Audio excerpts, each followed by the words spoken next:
If you're an intermediate to advanced player, do you ever get tired of hearing yourself play the same old lines when improvising over standards? Who knows, maybe you're just in need of expanding your vocabulary, or you simply want to explore some new melodic perspectives. If so, stick with me, because in this lesson, I'm going to introduce you to a concept that will train both your ears and fingers to play some of those interesting angular post-bop lines used by several of today's cutting-edge jazz musicians. And I'd like to call it major ninth arpeggio superimpositions. And if you're not familiar with superimpositions, the term simply denotes that you are going to use a specific group of notes from another chord in place of the chord originally prescribed by the lead sheet. Here's a preview of what it sounds like when superimposing major ninth arpeggios over various changes.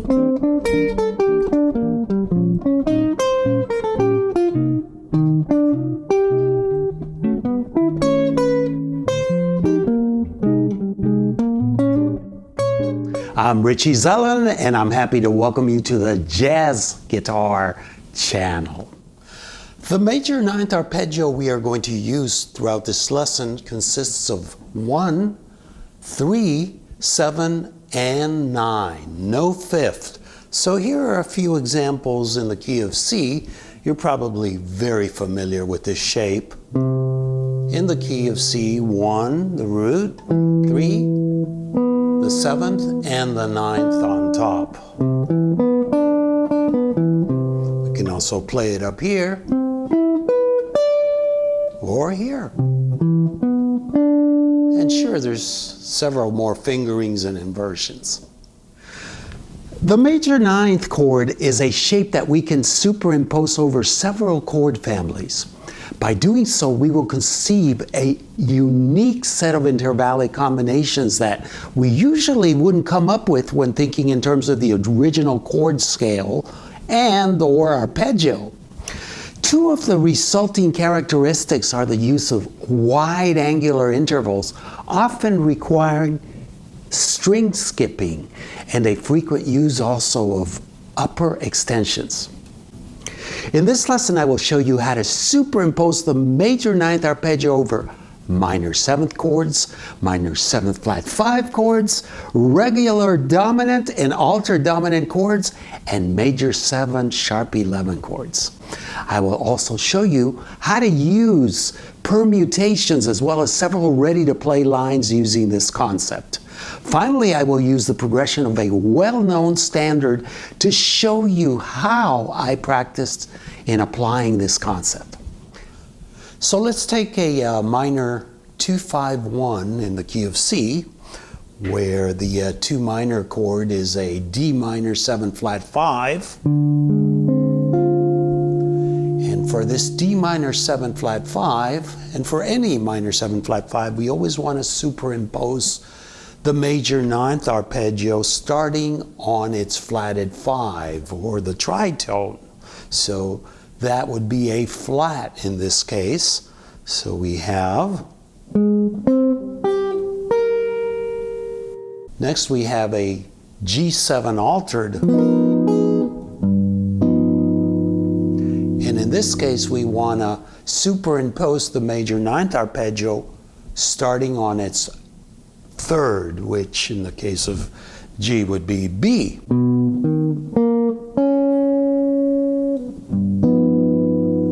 And finally, we have the 1 minor chord, a C, and we superimpose the major ninth arpeggio over its flat 3, which in the case of C minor would be E flat. So let's hear this. 1, 2, 3, 4.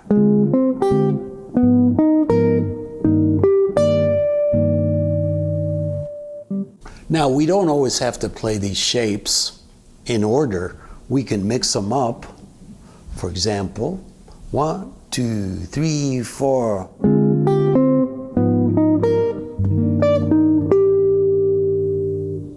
There are are 24 permutations of the 4 notes in the major ninth arpeggio that I've shown you here.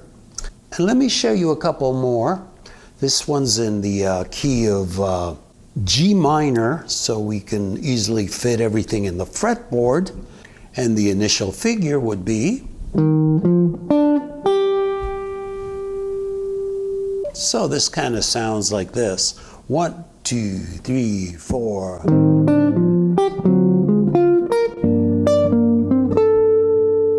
I just kind of mixed up the order of the notes there. Okay, let me show you another one. And this one starts on the 3rd of the superimposition for this first chord, E minor 7 flat 5. The root of the superimposition would be B flat, and its 3rd would be D. So here we have the 4 notes of the major ninth in B flat. So let's hear this in the sequence of the progression. 1, 2, 3, 4.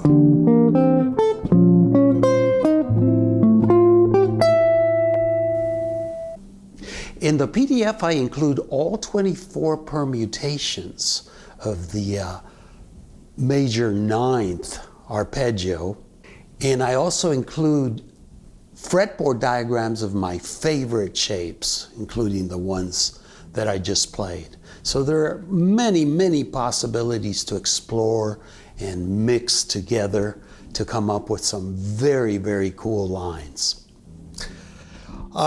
You can also superimpose the major ninth arpeggio over a regular dominant chord. Take this E7 ninth. What you do for a regular dominant is you build the major ninth over the flatted 7.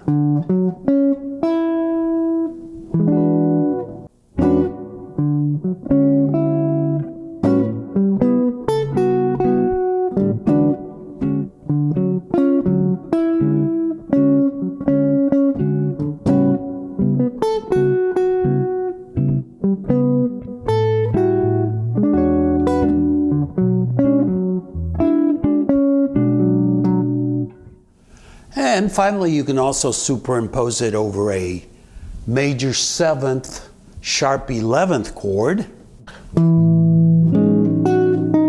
Here we're in the key of A, and I'm starting the major ninth arpeggio with its root over the 5th of the A major 7 sharp 11.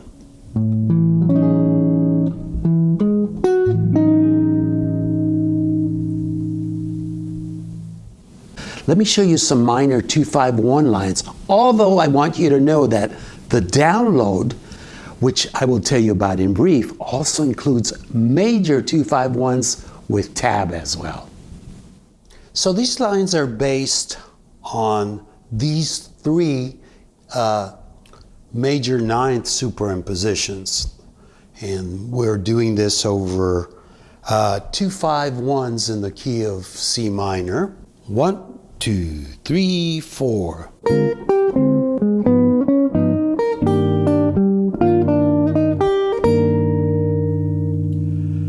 Now what I really like is when we take these phrases which are in straight 8th notes and expand them, instead of being 2 measures long, into 4 measures, where the first chord takes up 1 measure, the second one another measure, and the final 1 minor chord takes up 2 measures. And here we can use different rhythms, and it really swings and sounds interesting. So let's look at this next line, which is based on the same one I played, only that now it's expanded to 4 measures. And it goes like this. 1, 2, 3, 4.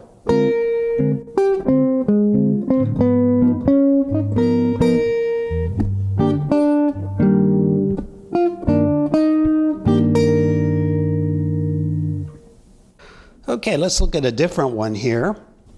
And we'll play this one first in 8th notes. 1, 2, 2, 3, 4.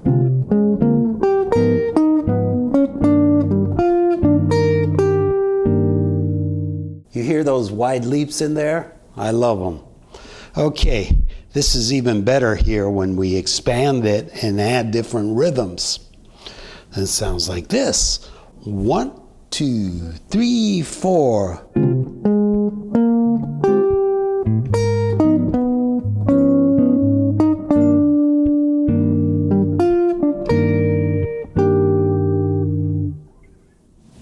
Next, I want to show you how I practice to incorporate this concept over different progressions.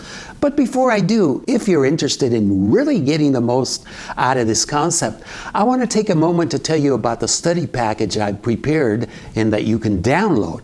And it includes a PDF with all the superimposition theory in this lesson explained, as well as all the 24 permutations of the major ninth arpeggio, including fretboard diagrams of my favorites. It includes a total of 16 251 lines in regular notation and tab, as well as MP3s of me playing all of them. Also a band in a box file with all the lines is included, along with a MIDI file which you can open up with the free app MuseScore if you don't own band in a box. And this will allow you to loop, slow down, and even transpose all the lines to any key. Finally, I will also include a complete set of fretboard diagrams to practice applying the major ninth permutations to the changes of Stella by Starlight. All of this is available for download for a nominal contribution from jazzguitar.richiezelland.com/premium, and you will find it under the mini courses section. To continue, I want to show you my system to practice and learn to superimpose these shapes over any given progression. And I am going to use the first few measures of Stella by Starlight simply because it contains all the chords we can superimpose these major ninth arpeggios over. So the way I like to learn how to superimpose these different shapes is by using different fretboard diagrams where I can associate different shapes with an underlying chord. So here we see the first 4 chords to Stella by Starlight, which are E minor 7 flat 5, A7 altered,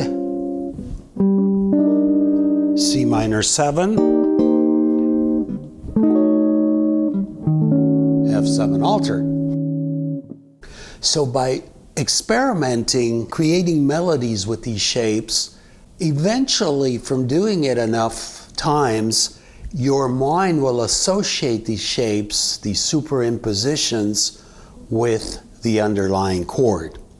It really does work. What I like to do is I'll start each chord with one of the shapes, and then I'll go into the regular scale that pertains to that chord. So this first E minor 7 flat 5, we have this shape here. So I might do something like, or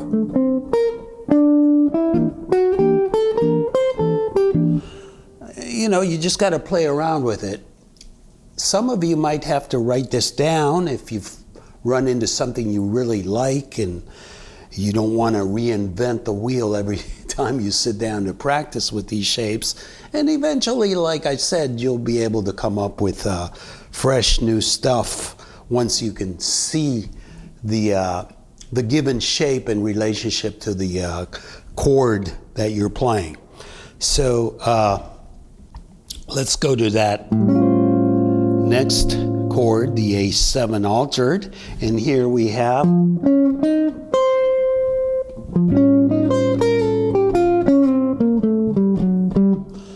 so maybe the first 2 chords, the 2-5 here would be something like this.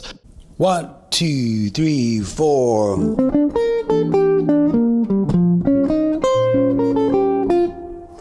You know. And then we go on to the next chord, the C minor. And we have this shape. try to play the different notes in these shapes and try to combine them, altering the order of them. Don't always, you can go.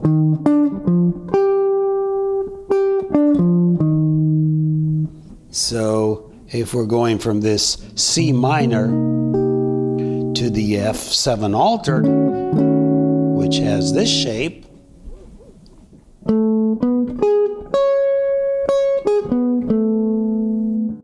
one, two, three, four.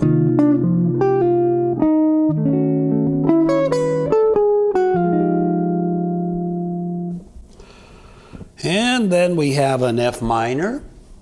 If we go to the F minor from this F7 altered, all we're doing is moving the shape down a half step, which is pretty convenient. So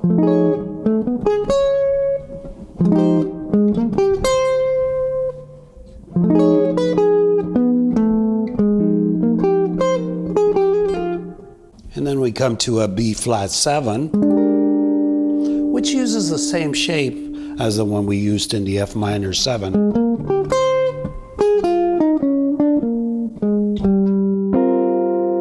And here we have this superimposition that includes the sharp 11.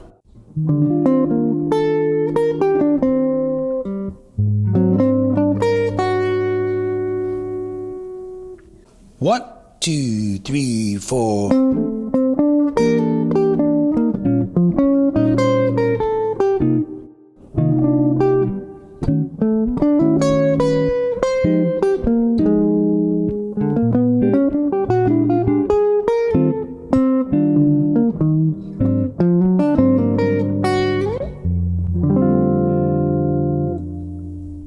So I'm really dying to know if you enjoyed this lesson, as it is the first time I have taught this concept, and I am personally having a blast exploring all these new perspectives in my own playing. As usual, I appreciate your likes, comments, and welcome your questions. And if this is your first time on the Jazz Guitar channel and you enjoyed this lesson, please subscribe and click on the bell notification icon so you won't miss any of my upcoming videos. I look forward to sharing another info-filled lesson with you real soon. Until then, practice, practice, practice, and may peace be with you. Hasta la vista, shalom.